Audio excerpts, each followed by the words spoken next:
Бул Өмүр аканы күйөрмандары жанагы пистолет кайман аты менен тааныса керек. Булар пистолет болуп аталып оюн көрсөтүп жүргөн маалда кыргыз.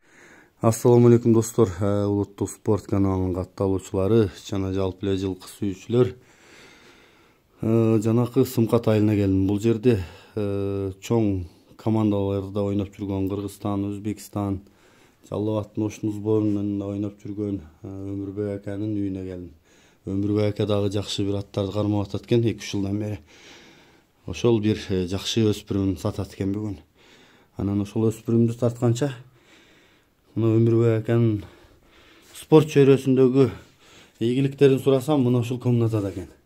Эми буну билесиңер, эми бүтүндөй бир өмүрдү талап кылат, мээнетти буларга жетиш канча. Анан ушуну дагы тартып аттын алдына ушуларды да тартып өтөйүн дедим. Эми булардын ар бир медалдын тарыхына кайрылып сурай турган болсок, булга бир күн убакыт кетсе керек. Мен үстүртөн эле өзүм тартып өтөйүн. Мына медалдарды канча мээнет менен келгенин өзүңөр билип турсаңар керек. Мен да жана спорт сүйүүчүсүмүн. Спортсмендердин мээнетин баалайм.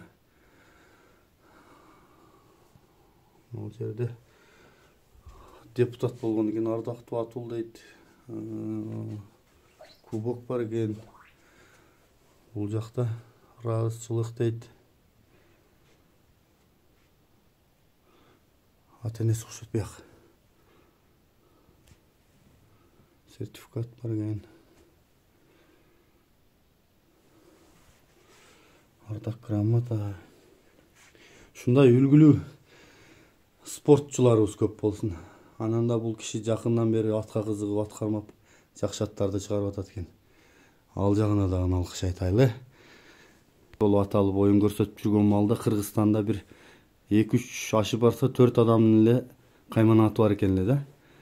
Кыргыз волейболунда өтө чоң орду бар. Менин Барпыдагы асыл досум дагы аябай көп айтат. Өмүр аканын сүрөтү асылдын телефонунан көп көргөмүн үйүнөн.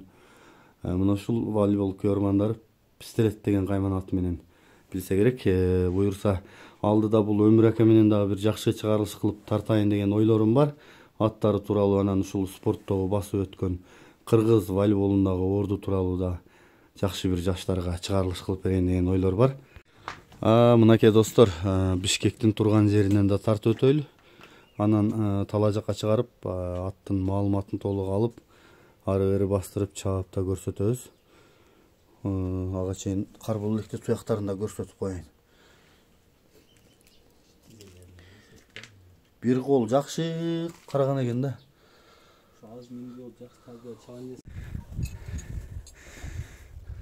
Жош экен, Жош үйдө 5-класста балам бар, ошол эле өзү карай берет. Каршы бар, сөйттөр бар, коштуп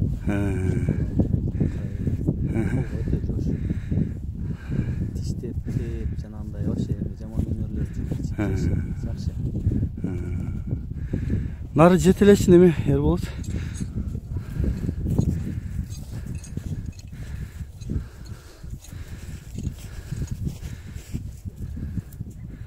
Болду, кайтар.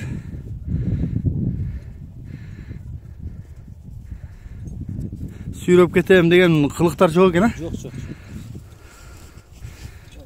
Кол өтө жош.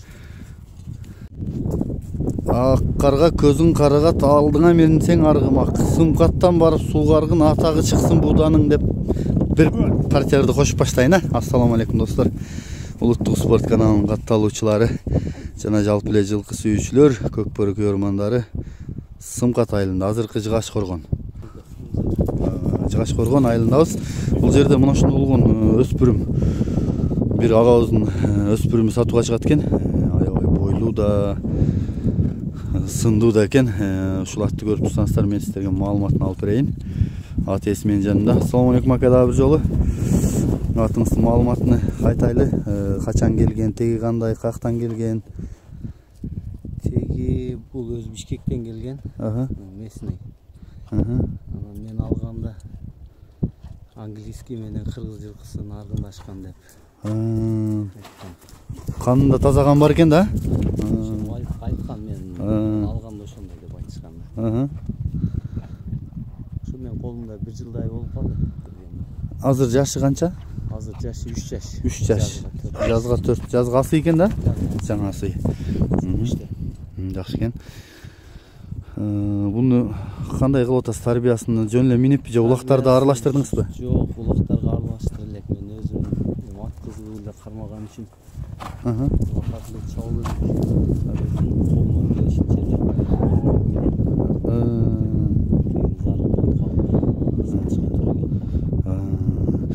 Жакшы экен. Бойлууго атыңызды ченегенсизби? Бою 1.70 барып калат. Ченеп өзүнө менен эме кылганда евро уровень бизде жок. Ала турган адам кардар келип өзү тартып ала берет.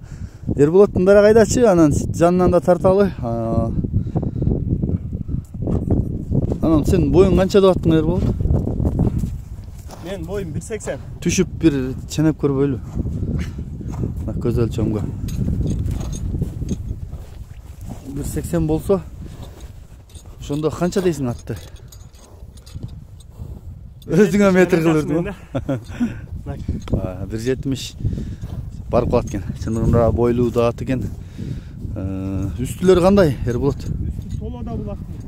Минген адам айтат. Тохаласа. Келечеги бар. Ооба, бирок бойлуу да чоң экен. Буту колу ден соолугучу? Буту колу. Жактарына тартып өтөйүн, буту колу ден соолугу таза дейт.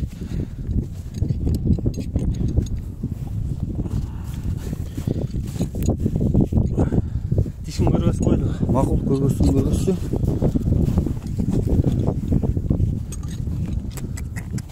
Аке жаңалы сайып келет.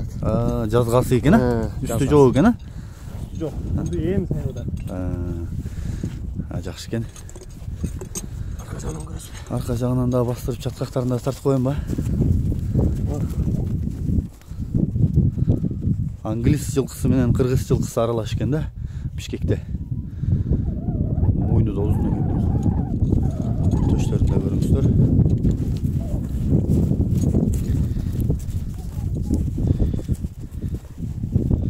Бер кайра бер, алып кетпе.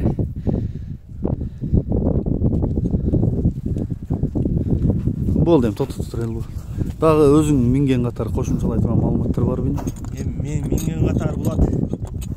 Мингенде арманда, минбегенде арманда дейбиз. Азаматсың, Минип көрсүн, анан айтышат. Жакындан да тартып өтөйүн менен да. Атты мактай берсең дагы болбой калат. Төштөрүндө жакындан тартып өтөйүн. Курсактары дагы жакшы экен, мындай. Өсө турган жылкы да курсактуу. Курсактуу экен. Мунун каймана аты барбы? Бул каймана аты жок. Мен баягы үйдөн кайсыл үйдө 3 өспүрүм бар да. Анан кайсы дегенде Бишкек деп коёбуз. Бишкек болду. Оо. Аксыдан келген анан аксы деп коёбуз. Анда Бишкек дагы жакшы жарышат экен, бирок чындыгында. Ака, бул Бишкектин баасы канча эми? Баасын $8.000 деп атам. Келип көрүп, минип көрүп, жактырса дагы сүйлөшүүлөр болот. Жакшы экен. Байкап атасыздар. Бурулганын, баскан турганын.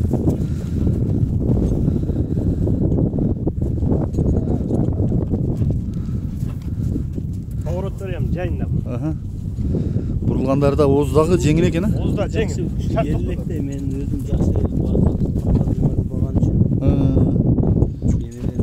Бар экен. Сууту бар экен дейби? Чаган десмесин, атты кызыккан үчүн өзүм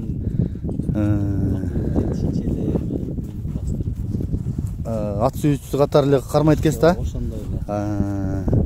Жакшы экен. Мынакей достор, Бишкек деп ат коюп берели биз деле. Бишкектин маалыматын уктук, баасын да уктук. Жакса келип минип көрүңүздөр.